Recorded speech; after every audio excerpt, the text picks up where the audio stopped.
Okay, so we're going to talk about how to remove a crankset on the most basic crank, which is a square taper. So basically a square taper bottom bracket with a crank that fits onto that. This bicycle went across country. It's one of our customers. Went from Brooklyn to Portland, so it needs a lot of work. And the crank, the chainring, which are the teeth here, are all worn out. So we're going to replace this crank. So to do that, for this bike, you need a 8mm hex or Allen wrench. On some bicycles, especially older ones, you'll see that the bolt right here, which is called the crank bolt, is a 14mm or 15mm socket wrench. So we have to take these crank arm bolts off, and to do that we're going to use the 8mm and righty, tighty, lefty, loosey on both sides.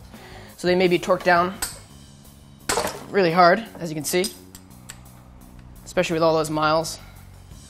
Probably has a lot of dirt and grime on them. So there's one. Take off the other.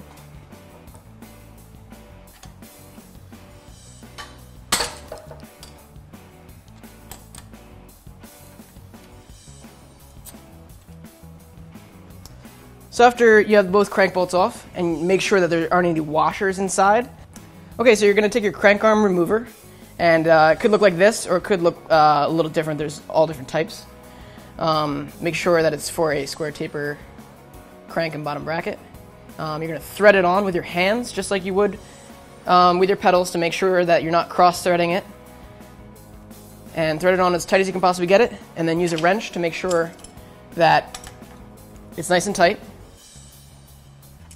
And then, so this outside piece right here that's sliding back and forth, that also has threads on it, basically what it is a pin, and it's going to push on the bottom bracket, and it's going to pull these threads, basically, and pull the crank arm off.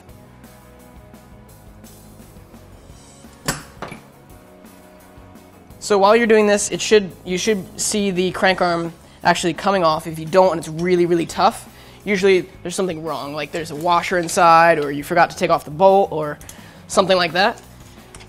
And you want to make sure that when it is pulling it off, it's not pulling out these threads. So you have to make sure that there's enough threads inside there, because you're using a lot of force.